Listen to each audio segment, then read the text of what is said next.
도화사상의 제1단계로서 양주와 그 사상에 대해서 강의하도록 하겠습니다. 여기서 양주에 대해서 도화사상의 제1단계라고 하는 것은 처음 그 도화사상의 선구자가 되는 사람들은 그 은자들이었습니다. 은자들. 그리고 이제 본격적으로 도화사상이 시작되는 것은 양주가 그 1단계로서 시작된다라고 그렇게 철학사적으로 이야기할 수 있겠습니다. 양주 다음에는 도화사상의 2단계라고 볼 수 있는 사상은 노자 사상입니다. 노자 사상이 이제 도화사상의 제2단계로 볼 수 있습니다. 그 다음에 제3단계는 그 도화사상의 어떤 그 결정기로서 장자 사상이 되겠습니다. 그래서 도화사상의 어떤 발전 단계를 1단계, 2단계, 3단계로 나누어서 지금 이야기하는 것입니다. 물론 어떤 그 전에 이제 선구자들이 이제 은자들이 있었죠. 그 은자들이 그 선구자들이고, 그 다음에 도가사상의 1단계, 양주, 도가사상의 2단계, 노자, 도가사상의 3단계, 장자, 뭐 이렇게 되겠습니다. 그래서 이제 지금은 도가사상의 1단계로서 양주와 그 사상에 대해서 양주는 이 사람이 뭐 언제 태어나서 언제 죽었는가 하는 것이 참 이제 그 불분명한데, 그래도 뭐 그 학자들이 추정에 의한다면 기원전 대략 기원전 395년경에서 기원전 345년경 또는 일설에는 기원전 450년경에서 기원전 370년경 뭐 이런 식으로 뭐 이야기하고 있습니다. 뭐 이 사람에 대해서 양주도 역시 그 은자의 한 사람으로 볼 수 있기 때문에 뭐 참 일대기가 완전히 명확하다라고 이렇게 볼 수는 없어. 뭐 대략 이렇게 추정하는데 그래도 뭐 이제 누가 어떻게 추정을 했는지 뭐 이런 식으로 이야기를 하고 있는 것이죠. 그리고 뭐 보통 이전에는 성인이 되면 또 이제 이름과 별도로 또 다른 호칭이 있게 되는데, 자는 자거입니다. 그리고 이제는 그 제후국어로서의, 그 당시 제후국어로서의 위나라 사람입니다. 위나라 사람. 그 일설에는 진나라 사람이라고도 이렇게 이야기하고 있습니다. 그 양주는 은자의 한 사람이다. 그래서 은자의 한 사람인데 다른 은자들과는 달리 그 기본적인 사상이 알진 사람이다. 내가 이렇게 이제 규정을 냈습니다. 세상으로 그 은자들은 그 말 그대로 숨어 사는 사람들이기 때문에 숨어 살고, 그리고 그 사람들의 사상 자체가 세상에 자신을 드러내지 않는 것이 그들의 사상이다. 자신의 사상을 드러내지 않는 사람들이 자신의 사상을 이야기한다는 자체가 그 앞뒤가 안 맞는 일이죠. 그러니까. 그렇기 때문에 뭐 언제나 세상에 드러나지 않고 그런 사람이 있다 하더라도 그 세상에 알려지지 않아야 맞겠죠. 그렇기 때문에 세상으로 은자들은 세상에 드러나기가 드러나기 어렵고, 세상으로 은자들 중에 이제 뭐 공자나 이런 사람들과 이제 마주친 사람들, 공자나 그 제자들과 마주친 사람들, 그런 사람들의 경우도 있는데, 그런 경우는 이제 우연히 마주쳐서 이제 알려진 그런 것이고, 원래 그 사람들이 소신으로 보면은 세상에 이제 자신을 드러내지 않아야 그 은자일 수가 있는 것이죠. 그러니까. 그렇기 때문에 또 뭐 저수를 통해서 뭐 자신이 어떻다라고, 자신 사실 어떻다라고 또 이야기하는 것도 뭐 앞뒤가 안 맞겠죠. 그렇기 때문에 자연히 그들의 사상이 세상에 알려지기가 어렵게 되겠죠. 그런데 내가 여기서 양주를 은자라고 이야기를 하면서 다른 은자들과는 달리 그 기본적인 사상이 알려진 사람이라고 이렇게 이야기하는데, 그것은 거의 직접적인 저술과 같은 것은 남겨져 있지 않다 이야기됩니다. 그러니까 바로 이 사람의 사상이 이제는 자신의 저술을 통해서 알려진 것은 아니고 다른 문헌을 통해서 그 단편만이 전해진다는 이야기입니다. 그런데 어쨌든 간에 그럼에도 이 사람을 그 은자로 규정할 수 있을 것인가 하는 것도 세상으로 좀 우리가 말하기가 좀 어려운 그 측면이 있습니다. 왜냐하면은 곧 이어서 이야기하겠지만은 양주가 그 당시에 상당히 이 사람의 사상과 이 사람의 활동 상황이 세상에 많이 알려졌습니다. 세상이 많이 알려졌기 때문에 엄밀하게 이야기하면 또 은자가 아니라고도 볼 수가 있는데, 그러나 이 사람이 이야기하는 사상 자체가 또 은자의 사상을 또 이야기하고 있기 때문에 참 뭐라고도 좀 명확하게 참 이야기할 수 없는 사람입니다. 그래, 은자라고도 할 수 없고 은자가 아니라고도 할 수 없습니다. 그래서 그냥 은자 한 사람이지만 이렇게 이야기했지만 또 꼭 이렇게 말할 수 있을까 라고도 생각될 수 있겠지만은, 그래도 일단은 은자 한 사람이지만 다른 은자들과는 달리 그 기본적인 사상이 알려진 사람이다 라고 일단은 이렇게 이야기합니다.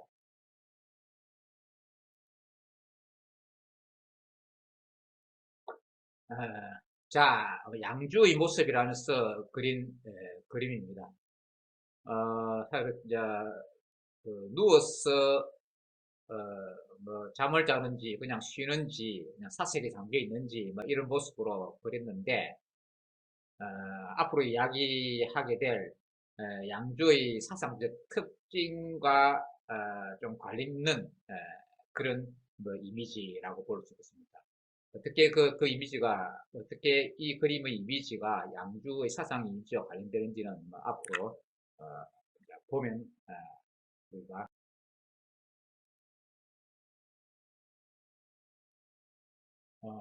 양주에 대해서 기술한 문은 그 앞에서 이야기했지만은 양주가 이제 저수를 남겼는지 안 남겼는지는 알 수 없고, 실제 남겼는데 오늘날까지 지내지 않는지 그거는 잘 모릅니다. 남겼는지 안 남겼는지, 남겼는데도 지지 않는 것은 아닌가 하는 그런 것은 알 수가 없는데, 안 그러면 원래 아예 안 남겼는지 그조차도 알 수가 없습니다. 그래서 양주에 대해서는 다른 사람의 어, 문헌을 통해서, 다른 사람의 저술을 통해서 지금 알려지고 있다는 이야기인데, 그 문헌들이 이제 맹자, 열자, 장자, 한비자, 여시춘추, 해남자 이런 등등의 책입니다. 맹자는 유가 철학에서 유명한 공자를 계승한 사람입니다. 맹자의 이제 은행에 대해서 기술한 책이죠. 그 다음에 열자는 이 열자는 도가의 책입니다. 보통 또 우리가 지금 양주를 도가의 1단계, 노자를 도가의 2단계, 장자를 도가의 3단계 이렇게 해서 이야기하는데, 그래서 그 양주, 노자, 장자를 많이 거론을 하지만은 또 어떤 사람들은 또 열자를 또 중시하기도 합니다. 그런데 또 많이 또 안 되는 경우도 있고 한데, 특히 거론되지 않는 또 경우 이유 중에 하나가 열자라는 사람이 실존했느냐 안 했느냐 또 그것도 알 수가 없고, 실존했다고 하면 노자와 장자 사이 인물인데, 그래 실존했다 하더라도 열자라는 책이 그 사람이 썼느냐 그것도 참 알 수가 없습니다.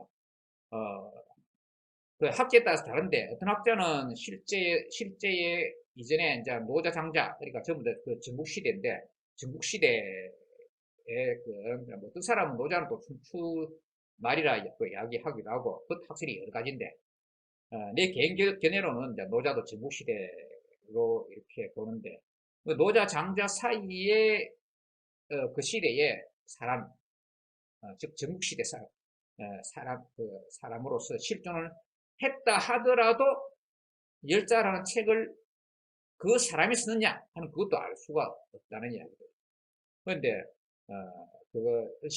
실제로 그 중시대에 실존한 열자가 썼다고 주장하는 사람도 있고, 안 그러면 그 한참 뒤에 위진남북조 시대에 어떤 사람이 책을 써가지고 책 이름을 그냥 열자로, 잊은 사람 열자로 했다 하는 그런 또 학설이 또 있습니다. 그런 경우에는 이름은 이전 시대 이름이지만은 14세기는 한참 뒤에 책이다라고 이렇게 할 수가 있는 것이죠. 거기에 양주에 대한 이야기가 있습니다.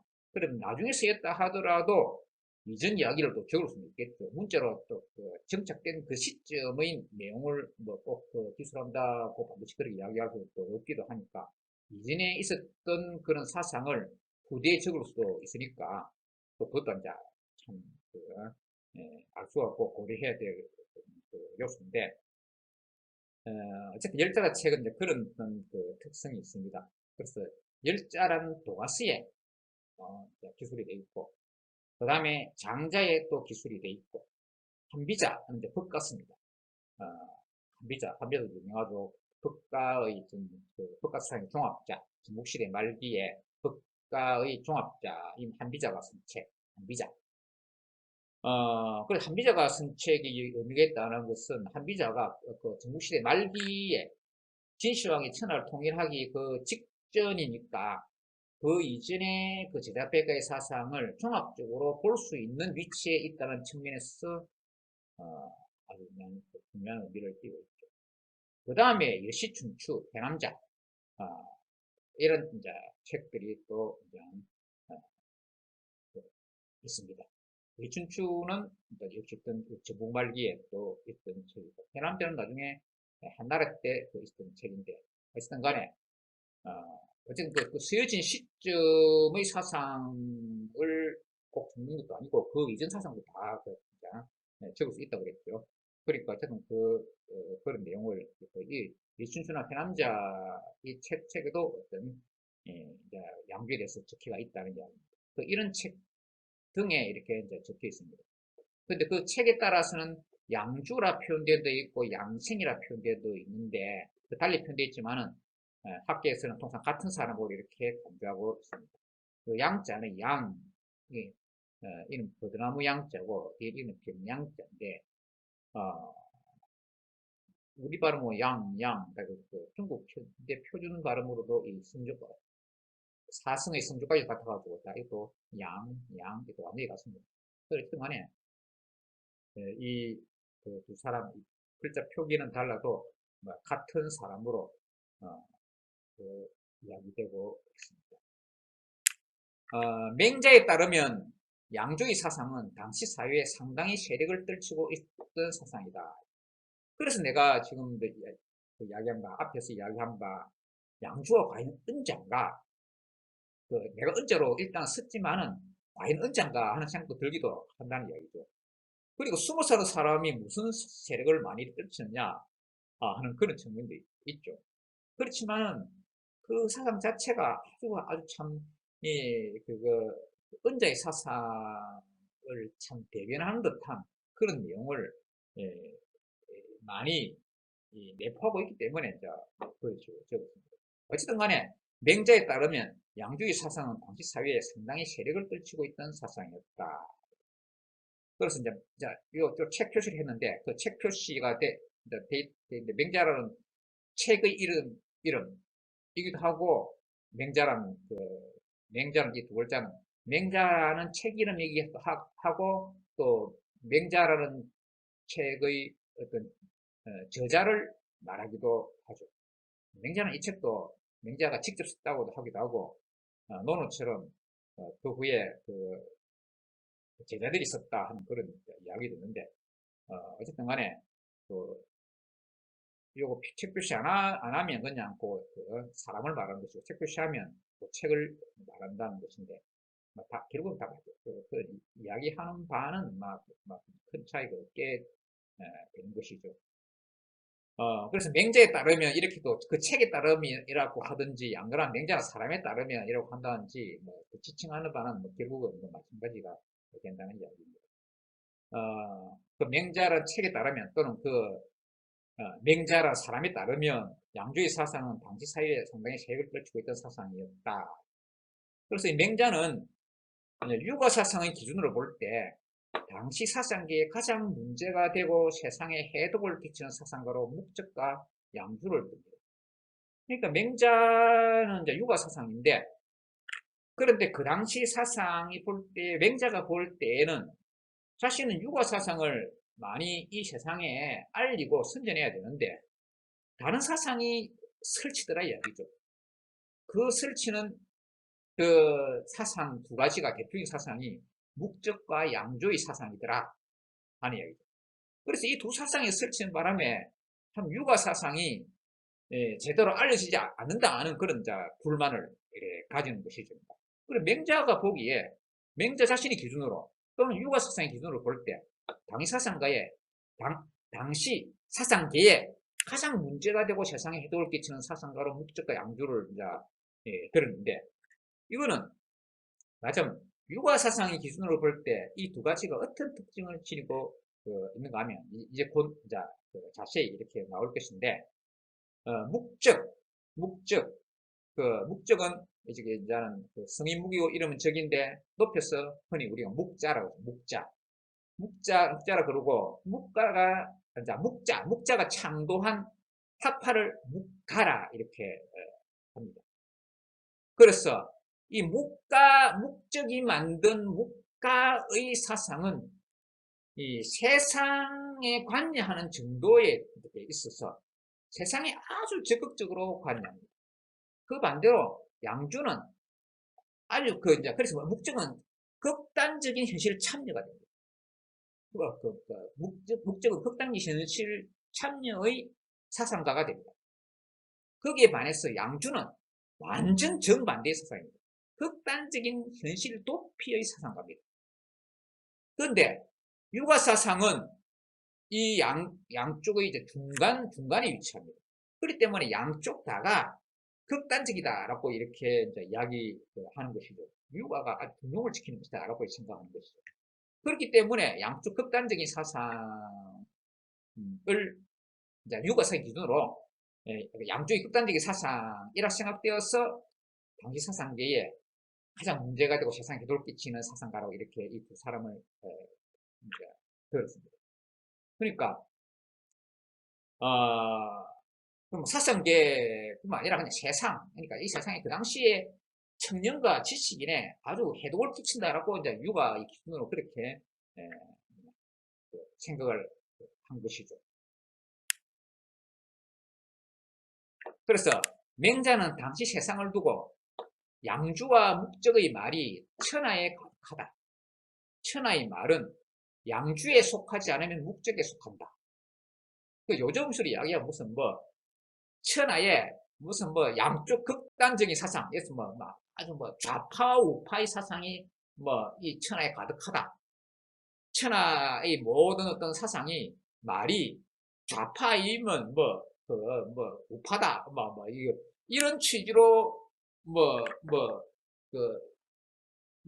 이야기하는 마찬가지로 예를 들어서 이제 중도적인 입장에 있는 사람을 기준으로 볼 때 좌파 우파 극단이다 이렇게 하는 그런 논리와 이제 비슷하다고 볼 수가 있는 것이죠. 그래서 맹자는 이제 유가사상은 중용을 지킨다라고 생각하기 때문에 양주와 묵적이 양쪽 극단인데 이 양쪽 극단이 이쪽 아니면 이쪽이다. 양주하면 묵적이다. 그러니까 이거 적절한 중용이 없다는 이야기죠. 세상이 둘 중에 하나다. 그렇기 때문에 이 세상이 이제는 문제다. 당시 두 사상가 그렇게 이야기하면서 이런 식으로 이야기하면서 당시 두 사상가의 영향력을 크게 묘사했습니다. 동시에 대표적 비판 대상으로 삼았습니다. 유국에서 보기에 이 두 사상은 양극단이었습니다. 맹자는 이렇게 말했습니다. 자, 이렇게 말하는데 어떻게 극단적이냐? 이게 이제 바로 이제 맹자가 말한 여기에서 아주 이제는 이 양쪽 그 사상의 어떤 특징이 아주 참 이게 명확하게 이렇게 드러납니다. 어디까지나 이것은 그 양쪽 사상과 당사자들의 평가가 아닙니다. 어디까지나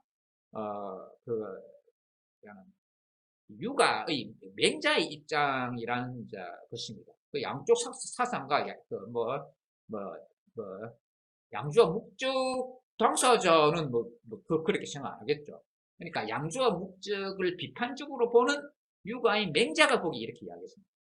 양자는 위아의 입장을 취한다. 위아, 나를 위한다. 나를 위한다. 양자는 위아의 입장을 취하여 하나의 틀을 뽑아서 천하를 이롭게 할 수 있다 해도 하지 않았다. 그니 이렇게 이야기합니다. 내 정강이의 틀을 뽑아서 내 정강이의 틀 하나를 뽑아서 천하를 이롭게 할 수 있다 해도 하지 않겠다 하는 것이 이제 양주의 입장이다. 양주인데 성은양이 이름 이제 준데 높여서 양자 이제 이렇게 또 조금 존칭해줘가지고 양자를 이렇게 하는 거죠.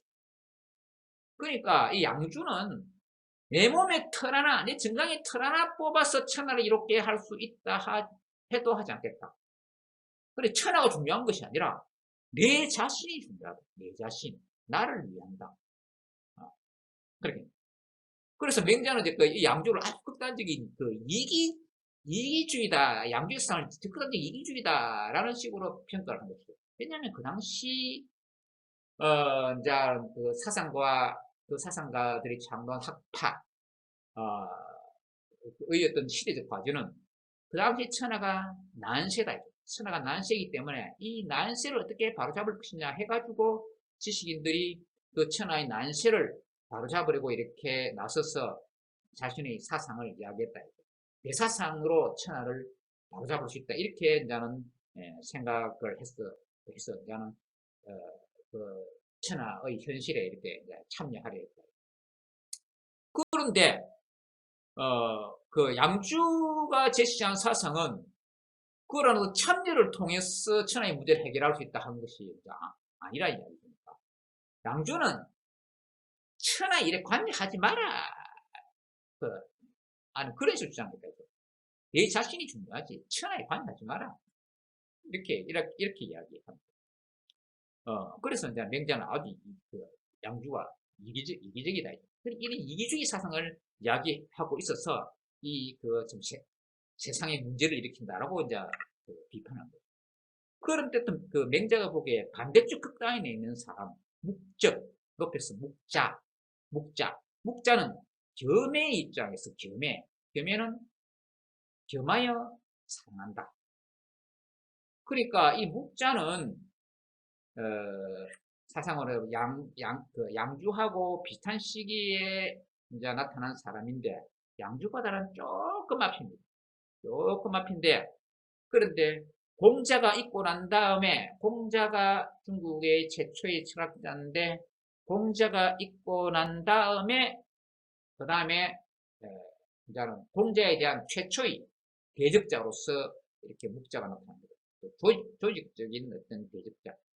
그냥 단순한 어떤 대적자는 이미 이야기했지만은 공자 당시의 은자들이 최초의 대적자죠. 그런데 묵자는 그 은자들보다는 뒤지만은 그러니까 조직적 대적자였습니다. 조직적. 왜냐하면 묵가라는 학파를 창도해가지고 조직적으로 이 세상의 일에 참여하면서 공자의 사상을 비판을 했습니다. 그러니까 그렇기 때문에 이제 묵가 사상은 조직적인 어떤 공자에 대한 비판 사상. 그러니까 묵자라는 사람은 공자의 최초의 조직적 비판자가 이렇게 되어지는데 그 다음에 맹자는 그 다음 사람이죠. 그 맹자가 태어나서 보니까 이 양주와 묵적이라는 사람의 사상이 먼저 이 세상에 있더라. 세상에 있어가지고 자신은 공자의 사상을 존중하는데 공자의 사상을 계승하고도 하는데 공자의 사상은 제대로 세상에 알려지지 않고 양주와 묵적의 사상이 세상에 판을 치더라 하는 이야기입니다. 그런데 묵자는 먼저 공자의 사상을 비판하면서 공자의 사상을 비판하는데 이제 공자의 사상의 대표적인 어떤 이야기가 여기 보면 묵자의 겸해가 사랑 이야기라는데 공자의 사랑에 대한 이야기는 공자의 인입니다. 인사상, 공자의 사랑의 사상은 인입니다.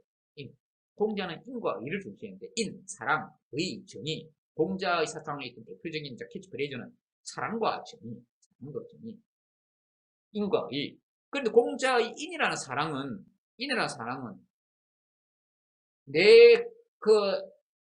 공자도 궁극적으로는 이 세상을 다 이렇게 참 세상의 사랑을 베풀어야 된다고 이야기하는데 공자는 단계적인 사랑. 내 가족을 먼저 사랑하고 그 다음에 단계적으로 그 사랑을 확장해가지고 다른 사람의 가족. 더 나아가서 아주 비상적으로는 이제 천하의 모든 사람을 사랑한다. 최종 목적은 천하의 모든 사람을 사랑하는 어떤 그 목표를 가지고 있는데 내 자신의 가족부터 먼저 사랑해가지고 그 다음에 이웃, 그 다음에 천하 이런 식으로 이제 확장해 나가는 어떤 단계적인 사랑의 확장을 이렇게 주장을 했습니다. 그런데 묵자는 그것이 차별적인 사랑이다라고 이렇게 비판했습니다. 그래서 이 묵자는 처음부터 모두를 사랑하라, 겸하여 사랑하라, 겸하여 사랑하라. 그 기독교의 사랑, 박이 어떤 거죠? 늘 각자 사랑했자, 넓게 사랑한다. 그래서 이제는 기독교 예수의 사랑도 무차별적 사랑이고 묵자의 겸의 사랑도 무차별적 사랑이고 그 양쪽의 또 공통적인 또 특징이 있는데 그 이제 기독교도 어떤 그 이제 종교 조직으로 이렇게 이제 움직이고 이 묵자의 묵가도 아주 종교 조직처럼 그렇게 움직였습니다. 그 양쪽 다 전부 다 모두를 사랑하라 하고 현실에 참여했죠. 그리고 묵자는 이제 육아의 인을 비판하면서 육아의 인은 자신의 가족과 남의 가족을 차별하여 사랑하고 자신의 나라와 남의 나라를 차별하여 사랑한다 라고 이렇게 비판을 했습니다. 그러면서 내 가족과 남의 가족을 같이 사랑해라. 내 부모와 남의 부모, 내 자식과 남의 부모 그를 갖다가 다 같이 그 무차별적으로 사랑해라. 내 나라와 남의 나라를 차별 없이 무차별적으로 모두 다 사랑하라 라고 하는 이런 주장을 했습니다. 이 세상에 많은 문제가 생기는 것이 모두 다 사랑하지 않기 때문에 그렇다 라고 묵자는 그 주장을 한 것이죠. 이제 육아는 이 세상 사람들이 어떤 이 상식적인 어떤 통념에서 출발한 것이죠. 일상 사람들 누구나 처음부터 가까운 데서부터 먼 데로 이렇게 그 사랑을 확장해 나가는 것이 그것이 상식적이다라고 이렇게 그것이 인지상정이다라고 육아에서는 생각을 한 거죠. 육아 궁극적으로 모두를 사랑하는 목표로 가기는 가는데 어떻게 하루아침에 우리 마음이 모두를 사랑할 만큼 그런 어떤 포용력을 갖추기 어려운 상황에서 어떻게 한꺼번에 모두를 다 사랑할 수 있냐? 그럼 우리는 이제 그런 인격을 갖추려면 그것은 우리의 인적 수양이 먼저 되어서 단계적으로 그 상태까지 우리 인격 수준이 높아져야 된다라고는 어떤 그 현실적인 것을 이제 이야기한 것이니까. 그런데 묵자는 좀 그런 걸 고려하지 않고 무조건 모두 다 살아가라 하는 이제 그런 이야기를 한 것이죠. 그 이세 보면 아주 온갖 흉악한 악당들도 있고 막 온갖 흉악한 이상 온갖 흉악한 그 악인들 악당들이 있죠. 그러니까 그런 사람들한테 모두를 사랑하라 모두를 사랑하라 이렇게 하는 것이 현실적으로 이렇게 맞느냐 하는 것이 이제 그 육아의 입장이죠.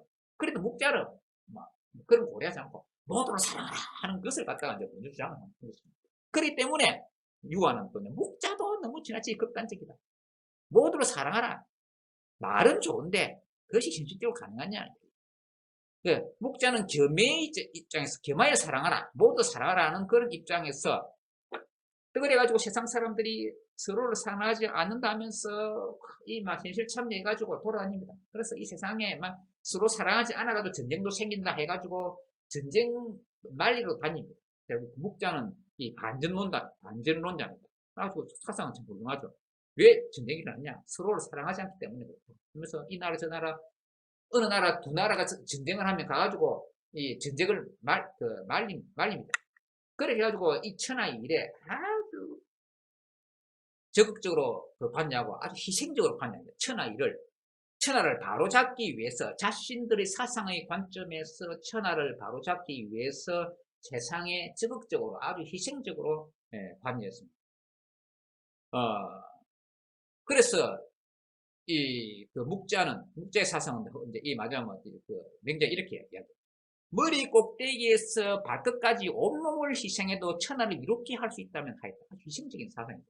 또 희생이기 때문에 참 훌륭하다고 볼 수 있는데 이 너무 극단적이다라고 또 이야기를 하는 것이거든요.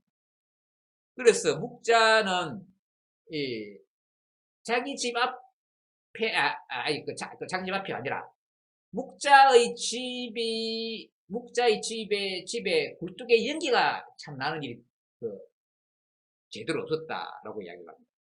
뭐, 굴뚝 연기난다 하는 것은 거기에 들어가가지고 이제는 집에서 그거 생활을 한다는 얘기인데, 밥에 묵고 난방도 한다는 그런 이야기인데, 굴뚝 연기가 제대로 안 난다는 이야기는 세상 일에 관여한다고 집에도 제대로 안 들린다는 이야기입니다. 그러니까 이 묵자는 그 이전에 그 하나라 우임금을 그 종료했습니다. 내가 조금 전에 여러 차례 뭐 자기 작업 지나간다라고 이야기하려는 것은 그 해상으로 이제는 그, 그 하나라의 시조인 그 우임금 이야기인데, 요임금 때 홍수가 나가지고 그 우임금의 아버지인 곤이라는 사람한테 그 홍수를 다스리려 했는데 제대로 못 다스려가지고 그 우임금의 아버지 곤이라는 사람이 요임금한테 처벌을 받았습니다. 그런데 그 다음에 순임금 때 가가지고 순임금이 우임금한테 그 홍수 다스리는 치산치수를 맡겼습니다. 그래서 해결을 해가지고 나중에 이제는 순임금이 그 우임금이 훌륭하다 해가지고 천하를 넘겨줍니다. 그때 그 우임금은 그 세상 일을 돌보느라고 자기 집 앞을 차례 지나가면서도 자기 집을 들리지 않았다. 들리지 않을 정도로 희생적으로 세상 일에 관여했다. 그리고 묵자는 그러한 그 우임금을 아주 존경했습니다. 천하를 위해서 참, 가정일은 돌보지 않고, 자기 집 앞을 뭐, 9차례나 지나가면서도 이렇게 우임금은 이제 자기 집을 들지 않았는데, 묵자는 그 점을 이제 존경한 것이죠. 그리고 자신도 그렇게 한 것이죠. 자기 집 굴뚝에 연기가 안 날 정도로 세상 일에 관여하고 이제 또 돌아가는 거죠. 그렇게 하면서 머리 꼭대기에서 발끝까지 온몸을 희생해도 천하를 이롭게 할 수 있다면 하였다. 라고 하는 맹자의 평가를 받는 것이죠. 그래서 인자는 말하자면 이 양자와 묵자는 양쪽 극단이다. 양자는 세상 일에 전혀 관여 안 해야 되겠다 하는 그런 관점으로 자신의 정강이 틀이 자신이 정강이 틀 하나를 뽑아서 천하를 이롭게 할 수 있다 해도 하지 않았고, 묵자는 머리 꼭대기에서 발까지 온몸을 신어도 천하를 이롭게 할 수 있다면 하였다 하기 때문에 양쪽이 완전히 극단이 아니다.